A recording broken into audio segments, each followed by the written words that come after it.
Hello everyone, let's get started with the part 2 of our MCQ series discussion. So previous video I have discussed the 10 MCQs in environment and ecology. Adoda continuation na. Let's get started with our first question. So இதுல வந்து coral reefs பத்தின ஒரு question and statement correct ah incorrect ஆன்னு பார்த்தீங்கன்னா இது வந்து correct option பத்தி தான் கேட்டிருக்காங்க. Okay. So what are the causes for the threat? Coral reefsக்கு என்னென்ன threats இருக்கு அப்படிங்கிறது தான் இந்த question. So cyanide fishing, black band disease, fishing and tourist boat and sedimentation.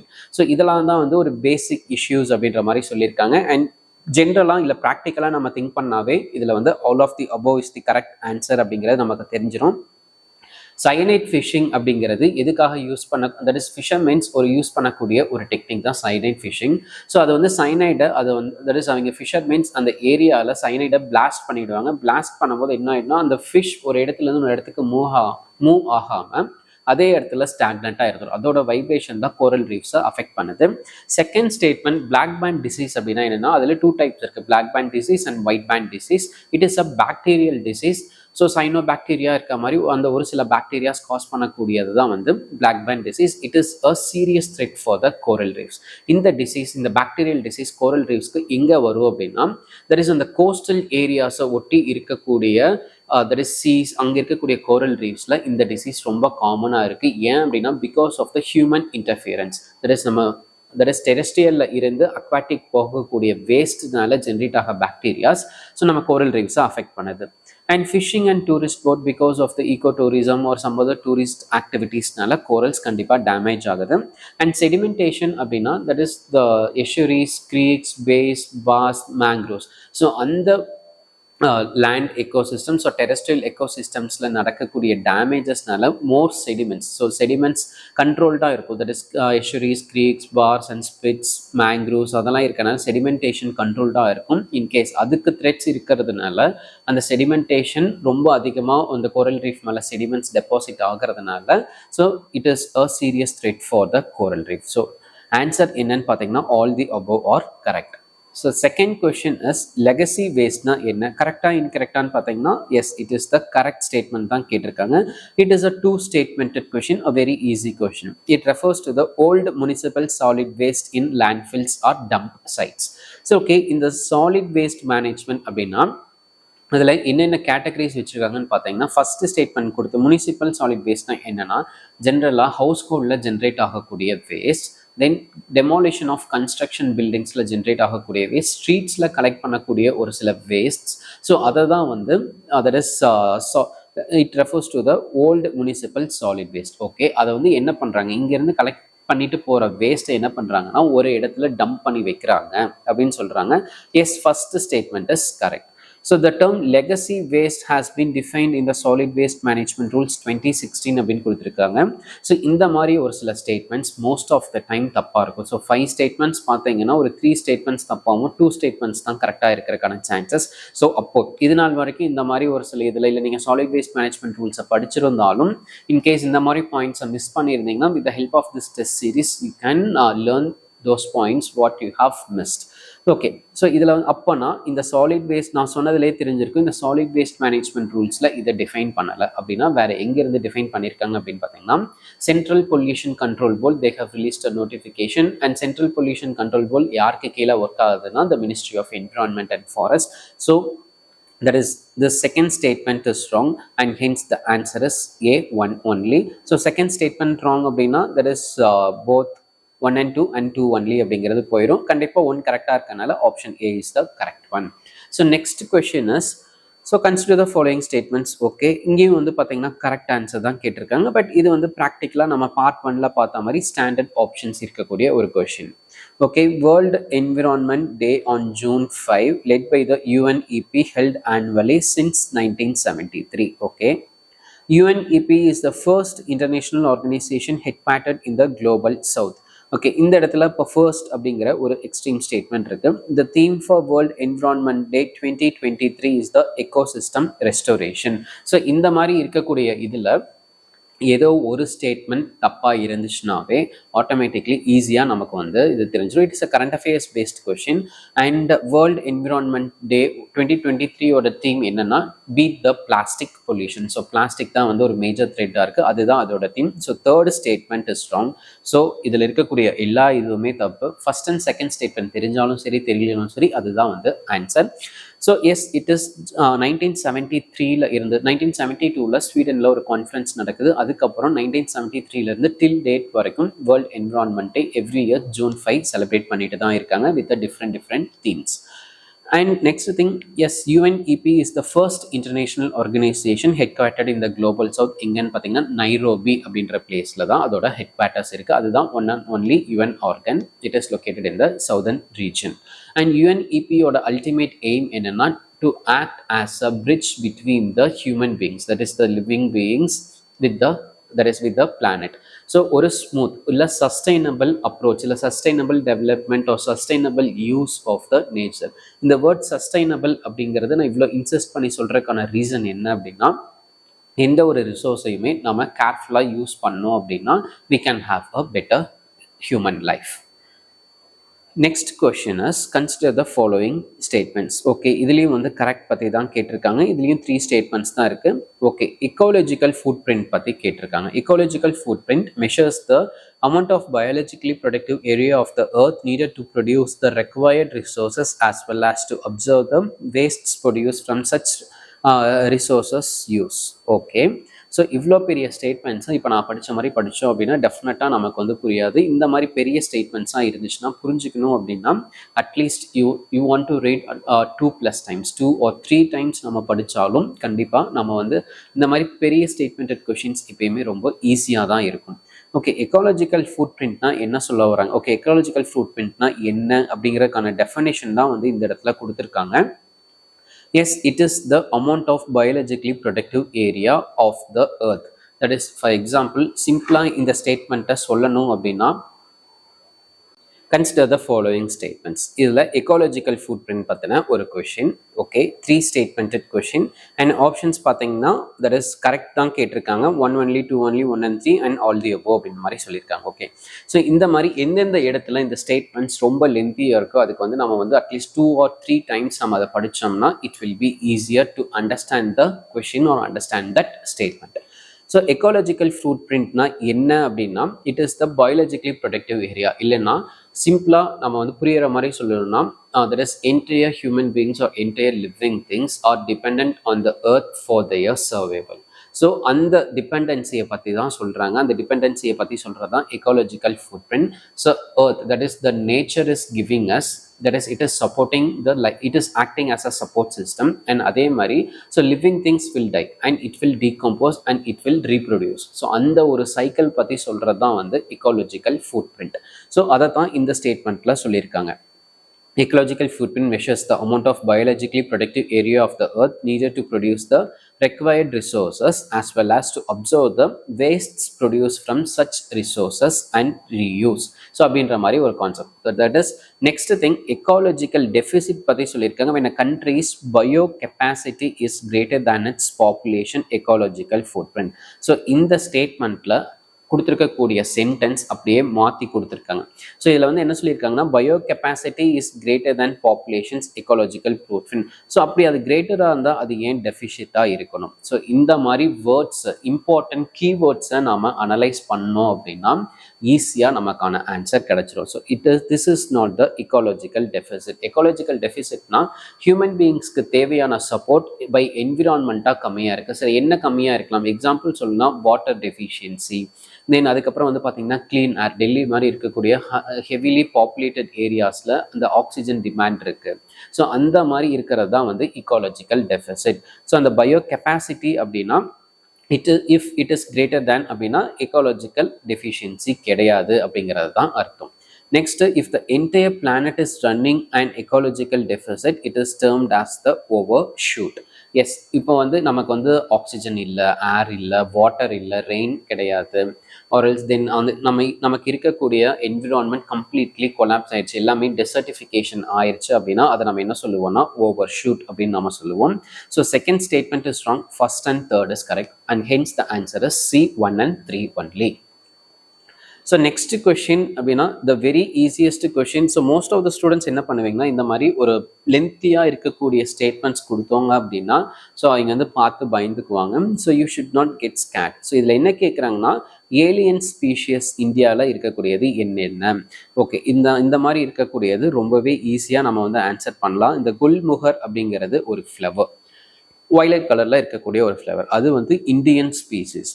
So அதை தவிர ஸோ இப்போ இந்த இடத்துல பார்த்தீங்கன்னா இந்த மாதிரி ஆன்சர்ஸ், இந்த மாதிரி கொஷின்ஸ் தான் வந்து எப்பயுமே ரொம்ப ஈஸியாக இருக்கும். ஸோ 8th ஒன் கரெக்ட் அப்படின்னு நினச்சிங்க அப்படின்னா ஸோ தட் இஸ் ரிமைனிங் இருக்கக்கூடியதான் ஆப்ஷன். ஸோ எல்லாத்துலேயும் 8 இருக்குது except the B. So here the answer is B, கேர்காஸ், then Argemone, Lantana and Mimosa pigra, ஆப்ஷனியா, சைடான், வாட்டர் ஹேசின், இது எல்லாமே நம்மளோட invasive species. So the answer is B. குல்முகர் நம்மளோட நம்மளோட ஃப்ளவர் நேட்டிவ் ஸ்பீசிஸ்ன்னு தெரிஞ்சிருந்தது அப்படின்னாவே வேற எந்த ஸ்டேட்மெண்ட்ஸையுமே நம்ம பார்க்க தேவையில்லை. Hence the answer. Next question, recently the country's first dugong conservation reserve has been notified in Tamil Nadu. Which of the following statements are correct with reference to the dugong அப்படின்னு வந்து சொல்லியிருக்காங்க. Okay, 4 statements, இங்கேயும் all the above இருக்கு. that is part 1ல பார்க்கும்போது maximum 3 ஸ்டேட்மெண்ட்ஸாக இருந்தது. இதில் நம்ம பார்க்கும்போது மேக்ஸிமம் 4 ஸ்டேட்மெண்டட் கொஷின்ஸ் நம்ம பார்த்துட்டு இருக்கோம். So dugongs are protected under the Schedule 1 of the Wildlife Protection Act 1972. So இதுலேருந்து இந்த வீடியோ பார்த்ததுக்கப்புறம் இங்கே என்ன பண்ணணும்னா Wildlife Protection Act 1972னா என்ன, Schedule 1னா என்ன, அதில் எவ்வளோ ஸ்கெட்யூல்ஸ் இருக்குது, அதான் மட்டும் அந்த பேசிக் இன்ஃபர்மேஷன் நமக்கு தெரிஞ்சாவே ஸோ இந்த மாதிரி இருக்கக்கூடிய கொஷின்ஸில் வந்த ஸ்டேட்மெண்ட்ஸை ஈஸியாக நம்மளால் எலிமினேட் பண்ண முடியும். அண்ட் அது மட்டும் இல்லாமல் that is appendix 1 of the CITES convention on international trade in endangered species of wild flora and fauna. So இந்த டுகாங்க அதோட பார்ட்ஸோ அதோட மீட்டோ எங்கேயுமே வந்து இல்லீகலாக நம்மளால ட்ரேட் பண்ண முடியாது அப்படிங்கிறது தான் வந்து ஃபர்ஸ்ட் ஸ்டேட்மெண்ட். அண்ட் செகண்ட் ஸ்டேட்மெண்ட்ல பாருங்க, இதில் இருக்கக்கூடிய கீவேர்டு என்னன்னா in India they are seen only in the gulf of Mannar. இந்த மாதிரி ஒன்லி இல்லை எக்ஸ்டிங்க்ட் ஸ்டேட்மெண்ட்ஸாக இருந்துச்சுன்னா தப்பாக இருக்கிறதுக்கான ப்ராபபிலிட்டி ரொம்ப ஜாஸ்தி. அண்ட் அப்படி பார்க்கும்போது இங்கே கல்ஃப் ஆஃப் மன்னார்ல இருக்கு, பாக் பேல இருக்கு, ரான் ஆஃப் கட்ச்ல இருக்கு, என்டையர் அந்தமான் அண்ட் நிக்கோபார் ஐலாண்ட்ஸ்லையும் இந்த இது இருக்கு. ஸோ அதனால இந்த ஒன்லி அப்படின்ற word it is wrong. And dugongs are listed as an endangered on the IUCN Red List of Threatened Species. No, it is not endangered, it is vulnerable species. So இதில் நம்ம எது endangered, எது vulnerable, எது critically endangered அப்படின்னு சொல்லி இந்த basic species நம்ம தெரிஞ்சு வச்சிருந்தோம் அப்படின்னா automatically the dugongs they are not endangered, they are the vulnerable species. They are herbivorous mammal with the weight of about 300 kilograms. Yes, this statement is correct. So obviously இந்த ரெண்டுமே தப்புன்னு தெரிஞ்சிச்சுன்னா இந்த fact நமக்கு தெரியாம இருந்ததுன்னா obviously அதுதான் correct, and hence the answer is 1 and 4 only. Option B is correct here. So இதில் நம்ம என்ன பார்க்கணும் அப்படின்னா சைட்ஸ்னா என்ன, வைல்ட் லைஃப் ப்ரொடெக்ஷன் ஆக்ட் 1972 என்ன சொல்லுது, டுகாங் பற்றி நம்ம பார்க்கணும். அண்ட் அதோட ப்ரெசன்ஸ் எங்கே இருக்குது, இந்தியாவில் மட்டும்தான் இருக்குல்ல, நெய்பரிங் கண்ட்ரிஸ் ஆர் ஸ்டேட்ஸில் இருக்கா அப்படிங்கிறத பற்றி ஒரு பேசிக் இன்ஃபர்மேஷன் தெரிஞ்சதுன்னா இதை வச்சு சம் அதர் ஆப்ஷன்ஸை நமக்கு எலிமினேட் பண்ணுறதுக்கு யூஸ்ஃபுல்லாக இருக்கும். Next question, the effects of stubble burning பற்றி கேட்குறாங்க. அண்ட் இதுலேயும் வந்து சூஸ் தி கரெக்ட் அப்படின்னு தான் வந்து சொல்கிறாங்க. ஸோ இதில் வந்து பார்த்தீங்கன்னா 5 ஸ்டேட்மெண்ட்ஸ் கொடுத்துருக்காங்க. So stubble burning that is agriculture ஃபீல்டில் இருக்கக்கூடிய ரெசிடியூவை நம்ம பேர்ன் பண்ணுறதுனால நமக்கு என்னென்ன ப்ராப்ளம்ஸ் வருது. ஃபார்மேஷன் ஆஃப் ஸ்மாக், நம்ம டெல்லியில் வின்டர் டைமில் இன்னொரு 1 or 2 monthஸில் ஆஃப்டர் த ஹார்வெஸ்ட் சீசன் இந்த பிரச்சனையை நம்ம எதிர்கொள்வோம். So first statement is correct. அதனால ஆப்ஷன் சியை பற்றி நான் பார்க்கவே போகிறது கிடையாது. Next one is loss of soil microbes, soil moisture, soil nutrients and increase in soil erosion. Okay, இதை பற்றின ஒரு பேசிக் அண்டர்ஸ்டாண்டிங் இருந்துச்சுன்னா இதுக்கான ஆன்சர் கிடைச்சிரும். So loss of soil micro stubble பர்னிங்னா சாயிலில் இருக்கக்கூடிய க்ராப் ரெசிடியூஸை பேர்ன் பண்ணக்கூடிய இது. அண்ட் அதில் இருக்கக்கூடிய micro organisms like bacteria, fungi, protozoans எல்லாமே அந்த ஹீட் இன்க்ரீஸ் ஆச்சுன்னா ஆட்டோமேட்டிக்காக செத்துரும். அண்ட் அதில் இருக்கக்கூடிய மைக்ரோப்ஸை நாம் இழந்துருவோம். And loss of soil moisture அப்படின்னா தட் இஸ் லேண்டோட சர்ஃபேஸ் டெம்பரேச்சர் இன்க்ரீஸ் ஆகும்போது அதில் இருக்கக்கூடிய ஹியூமிடிட்டி இல்லை வாட்டர் கண்டென்ட் இவாப்ரேட் ஆகி மேலே போயிடும். And third statement is also correct. Soil நியூட்ரியன்ஸ்னால் சாயிலில் இருக்கக்கூடிய NPK, nitrogen, potassium and phosphorus. இதுவுமே வந்து பார்த்தீங்கன்னா because of the heat அதில் அந்த சாயிலை விட்டு போயிடும். And top most layer of the சாயிலில் தான் எல்லா நியூட்ரியன்ஸுமே இருக்கும். அண்ட் அதுலேயே வந்து that is if it is loosely packed without any tight packing or அந்த ஒரு பாண்டிங் இல்லாமல் இருந்துச்சுன்னா it will leads to the soil erosion. So hence all the options are correct here. 17th கொஷினுக்கான answer is D. So next question ஒரு fishing கேட்டை பற்றின ஒரு question. And இதில் வந்து எதெல்லாம் கரெக்ட் அப்படின்னு சொல்லி கேட்குறாங்க. So world's first fishing cat census எங்கே நடக்குதுன்னா சிலிகான் லேக்கில் நடக்குது. It is current affairs based question. Okay, so habitat of fishing cat is primarily in the wetland and mangrove habitats. Okay, they are classified as an endangered under the IUCN Red List of Threatened Species. Okay, it is the state animal of Odisha. இது எல்லாமே factual questions, நமக்கு தெரிஞ்சிருந்தால் மட்டும்தான் answer பண்ண முடியும். S, இந்த first census அப்படிங்கிறது silica லேக்கில் தான் வந்து கண்டக்ட் பண்ணாங்க. அண்ட் அந்த கண்டக்ஷன் அப்படிங்கிறது அந்த சிலிகா லேக்கில் எவ்வளோ இருந்திருக்கு அப்படின்னு பார்த்தீங்கன்னா 176 ஸ்பீசிஸ் ஆஃப் இது வந்து அந்த இடத்துல இருந்திருக்குன்னு சொல்லாங்க. அண்ட் இந்த ஸ்பீசியஸ் அப்படிங்கிறது வெட்லேண்ட்ஸும் மேங்க்ரோவ் ஹேபிடேட்ஸில் மட்டும்தான் இருக்கும். அண்ட் இந்த ஃபிஷிங் கேட்ஸ் எங்கெல்லாம் இருக்குன்னா இந்தியாவோட neighbouring countries China, Sri Lanka, Pakistan, லேயாஸ், Cambodia, Vietnam, Myanmar எல்லா இடத்துலையுமே இந்த ஃபிஷிங் கேட்ஸ் நம்ம பார்க்க முடியுது. சிலிகா லேக்கில் 176 இருக்கு. It is not an endangered species, it is a vulnerable species. And it is not the state animal of Odisha, it is the state animal of West Bengal. அதை எப்போ அனௌன்ஸ் பண்ணாங்கன்னா 2012 they have announced it. So அதனால fourth one is also wrong, third one is also wrong. And அப்படி பார்க்கும்போது obviously third and fourth இல்லாத statement அப்படின்னு நம்ம பார்த்தோம்னா option A is the correct one. Okay, so the next question is 19th one. Which of the following indicates the biomagnification in the environment? Biomagnification ஓட meaning நமக்கு தெரிஞ்சது அப்படின்னா நம்ம வந்து directly that is the all the above the answer அப்படின்னு நம்ம போடுவோம். பயோமேக்னிஃபிகேஷன்னா என்ன அப்படின்னா that is ecological footprint or else the எக்காலஜியில் இருக்கக்கூடிய ட்ராஃபிக் லெவல்ஸில் that is the entire ecosystem is connected with the trophic levels. நாம் சாப்பிட்ற சாப்பாடு that is the first trophic level, second one, இல்லைன்னா இன்னும் சிம்பிளாக சொல்லணும்னா that is the herbivores, primary producers, secondary consumers, secondary producers, tertiary consumers. So இந்த மாதிரி நம்ம சொல்கிறோம்ல, ஒரு இடத்துல சாப்பிட்ற ஒரு ஃபுட்டை அது அப்படியே கேரி ஃபார்வர்ட் ஆகி எல்லா இடத்துக்கும் போகிறது தான் வந்து பயோமேக்னிஃபிகேஷன். இப்போ for example human being top most predator கேட்டகரியில் வருவோம். So human being can eat plants, they can eat vegetables, they can eat meat etc. எல்லாமே அவங்க நல்லா சாப்பிட முடியும்.